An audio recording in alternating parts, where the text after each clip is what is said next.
Bonjour tout le monde, bienvenue à la Société des Jeux. Aujourd'hui, on découvre ensemble un nouveau jeu qui arrive sur Kickstarter le 14 mai 2019.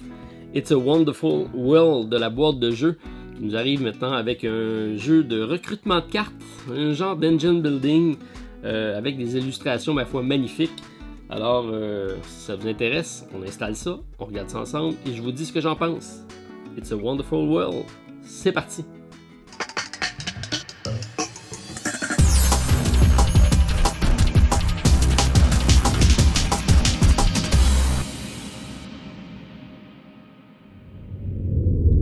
Alors, qu'est-ce qu'on a dans la boîte de Wonderful World? Avant de commencer la vidéo, je veux simplement vous préciser qu'il s'agit d'un prototype, donc c'est pas la production finale. Ça va vous donner une idée de la qualité des illustrations, mais soyez assurés que le matériel sera modifié pour la production finale et éventuellement les stretch goals comme une bonne campagne Kickstarter se doit. Donc, si on regarde au niveau de la boîte, on a une superbe illustration ici avec donc publié chez La Boîte de Jeux et Origame, une collaboration du concepteur Frédéric Guérard et de l'illustrateur Anthony Wolf. Et comme c'est marqué ici, donc c'est en processus de fabrication, donc les composantes pourront changer. Alors, c'est un jeu de 60 minutes environ, une partie de 1 à 5 joueurs, donc partie solo intéressant.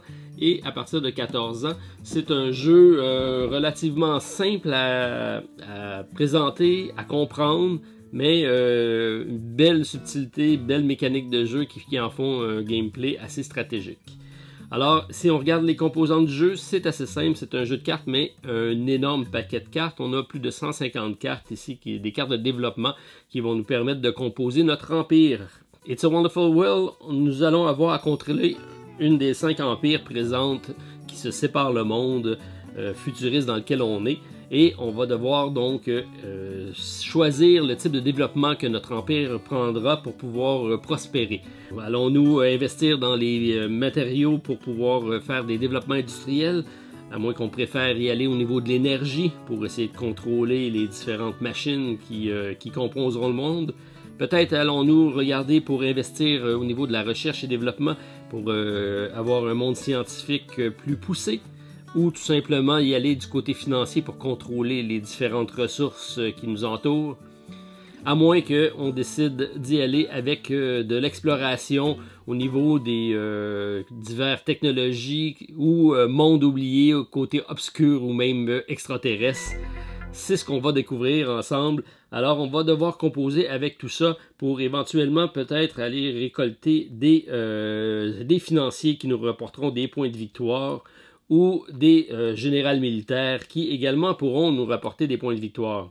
Il n'en tient qu'à nous de regarder de quel côté on fera le développement et comment fait-on ça. On y va en recrutement de cartes, donc c'est un jeu de recrutement de cartes.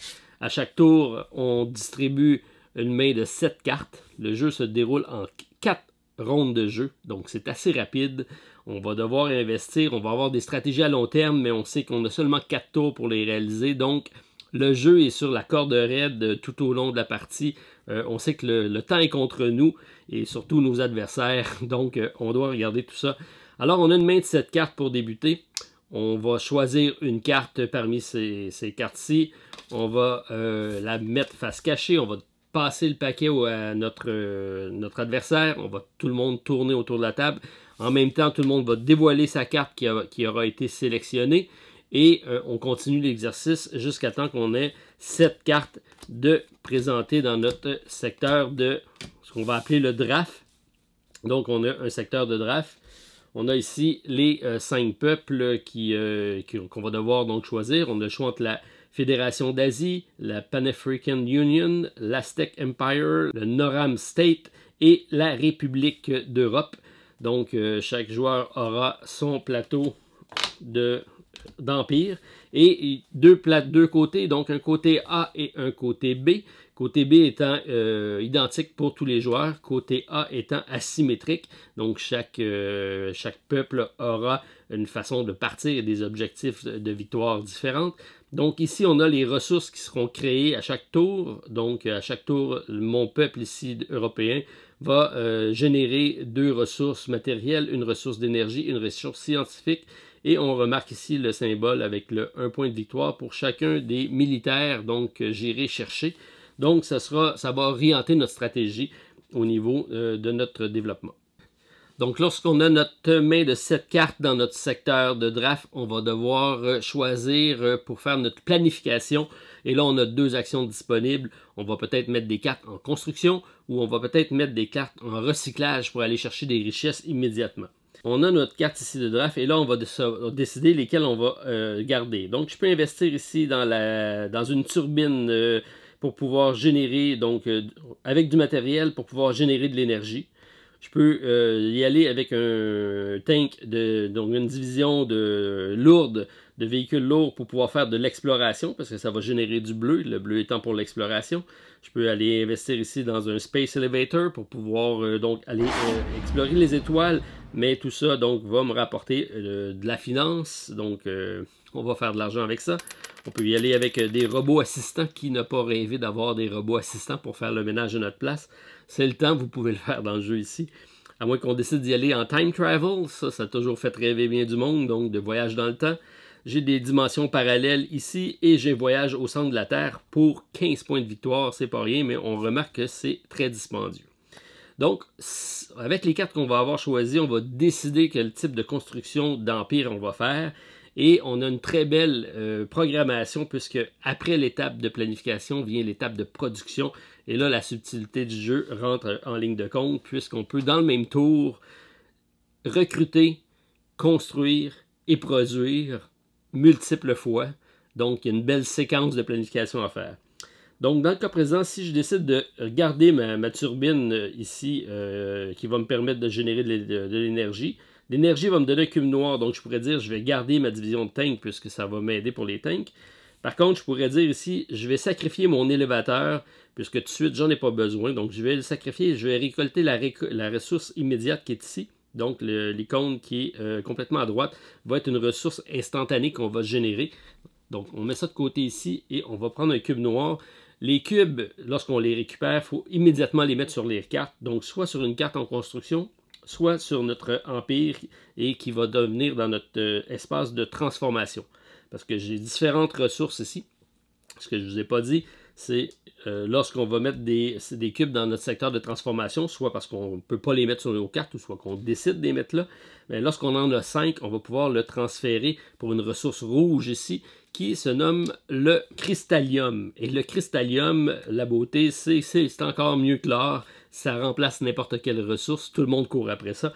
Donc, c'est un joker qui va nous permettre d'être de réaliser plus facilement nos exploits. Mais certaines cartes vont n'en nécessiter. Comme ici, pour faire le voyage dans le temps, j'ai besoin de beaucoup de ressources scientifiques, mais également de fameux cristallium qui va probablement activer la machine à voyager dans le temps. Belle planification d'action à ce niveau-ci. Donc, je décide ce que je fais avec mes autres cartes. Donc, ici, j'ai mes robots assistants. On peut mettre ça de côté pour aller chercher une ressource matérielle que je vais mettre sur une de mes cartes. Un coup que les cubes sont placés sur une carte, je ne peux plus les déplacer. Ils sont obligés de rester là jusqu'à la fin. Donc, il faut vraiment penser à long terme. Ici, donc, j'ai mon Time Traveler qui est en bleu. Je vais peut-être décider de sacrifier cette carte-ci. Je vais y aller à long terme. Donc, je vais aller faire un voyage au centre de la Terre ici. Et je vais sacrifier ces 2 cartes-ci pour aller faire 2 ressources bleues que je vais mettre directement sur ma carte. On remarque que certaines cartes ont des points de victoire assez élevés. Donc, ici, comme c'est 15 points. D'autres ont des points de victoire en lien avec les cartes qu'on va construire dans notre secteur de production, comme si je vais avoir 3 points de victoire pour chacune des cartes scientifiques, donc des cartes vertes que j'aurai construites. Donc, il y a une synergie entre les différentes cartes. C'est bon pour les points de victoire, mais c'est également bon certaines fois pour les ressources, comme ici. Je vais générer des ressources matérielles pour chacun des bâtiments industriels que j'aurai construits. On voit que j'en ai un ici lorsque je vais le construire. Donc, les cartes représentent bien ce qu'on va pouvoir avoir. On a également une autre chose à vous parler, c'est sur les cartes. On a ici, au-dessus de nos zones de production, des ressources instantanées. C'est des bonus de production, de construction. Lorsqu'on va construire ici la division de tank, je vais avoir immédiatement un militaire qui va apparaître. Et on sait que ces jetons-ci, c'est immédiatement des points de victoire qui vont être générés pour la fin de la partie. Donc, j'ai fait ma phase planification, j'ai mis au recyclage certaines cartes, j'ai gardé les cartes qui sont en construction présentement. On peut donc passer à la phase production. Et à la phase production, donc tous et chacun, un coup que la planification est finie, on va aller dans l'ordre du plateau. Et c'est vraiment une séquence qui est importante puisqu'on va commencer toujours par la gauche, étant les ressources matérielles, et tout le monde va produire en même temps ces ressources matérielles. Dans le cas présent, je regarde ce que j'ai sur mon empire. Ici, j'ai 2 ressources matérielles qui vont être produites. Donc, je prends 2 cubes et je dois les poser immédiatement sur mon emplacement. Donc, je vais faire ça ici et je vais générer ici je vais activer, compléter ma construction de ma turbine. Je prends ma carte et je l'installe immédiatement sur mon empire en défaussant mes cubes qui ont servi à la construction. Et là, on voit que je vais générer immédiatement lors de la phrase production d'énergie, les cubes noirs, je vais pouvoir additionner un cube supplémentaire.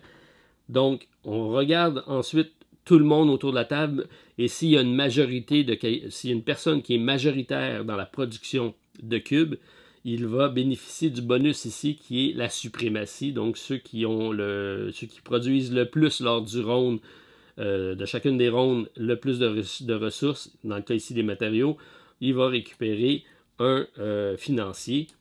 Et s'il y a égalité, on ne gagne pas le bonus proprement dit. Donc, ça va alterner. Ici, c'est un financier, un militaire. Dans la scientifique, ici, on choisit un des deux.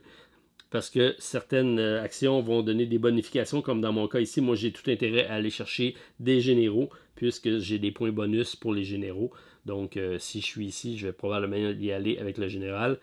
Même chose ici, donc, et ça alterne. Donc, c'est une façon de faire des points également en ayant une suprématie, donc plus de production que mes adversaires. On passe donc à l'autre étape ici, la production d'énergie. J'en ai 2, donc je produis 2 cubes noirs. J'ai de la place pour en mettre 1. Donc, je complète immédiatement ma division de tank. Donc, je mets ça ici. Je peux immédiatement mettre ma carte ici.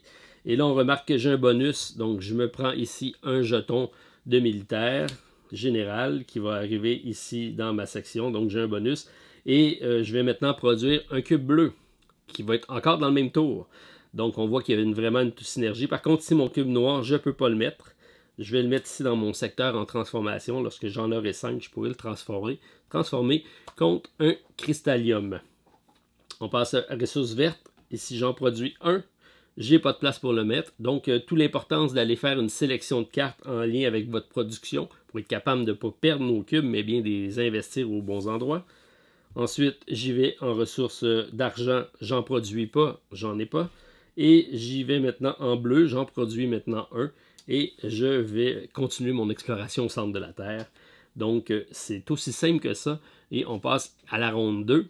Plus ça va aller et plus on va avoir ici une série de cartes en production qui va faire en sorte une excellente synergie entre les différentes cartes. On va devoir regarder ce que les autres font autour de la table pour éviter de leur donner les bonnes cartes. Puis donc essayer de rester majoritaire autant que possible pour aller chercher des ressources qui sont ici. Donc, on voit ici que j'ai un point de victoire supplémentaire. Donc, ça, c'est un point plus un point pour mon bonus qui est ici. Mais je vais peut-être être obligé de le dépenser ici pour aller faire mon exploration au centre de la Terre. Donc, mandater des militaires pour y aller. C'est possible, mais c'est 15 points de victoire au bout de la ligne. Donc, belle planification de cartes. Vraiment une belle réussite à ce niveau-là. Et ça, c'est le jeu de base. La beauté du jeu, c'est qu'en plus, ça vient avec un mode campagne. Et là, c'est là-dessus que j'ai accroché. Moi, je suis vendu à l'idée. Donc, on a une première campagne qui arrive lors de la campagne Kickstarter. Et c'est donc le War and Peace, donc la guerre et la paix. Et là, on a une série de 50 cartes supplémentaires qui vont faire leur apparition. C'est des cartes d'objectifs, c'est une série de 6 scénarios qu'on va jouer successivement, donc 6 parties. On va en jouer 5 sur ces 6-là. C'est vraiment le choix de ce qu'on va faire comme action et si on fait des réussites ou des défaites qui vont orienter notre scénario. Ça peut aller dans différents sens.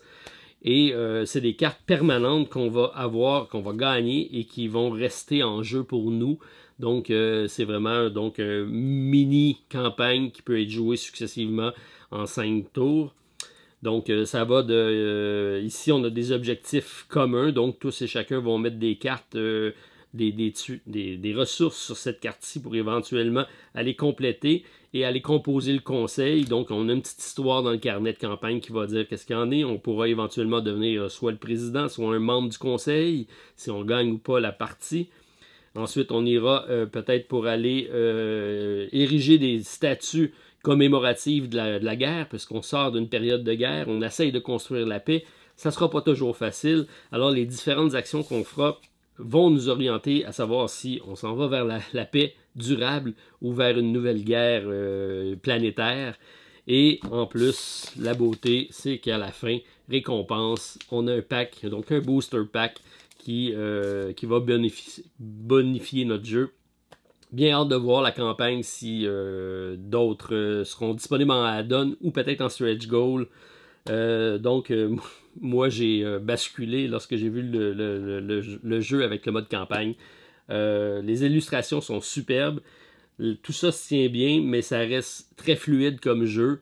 Donc, je ne vais pas par 4 chemins si je vais avec mon appréciation.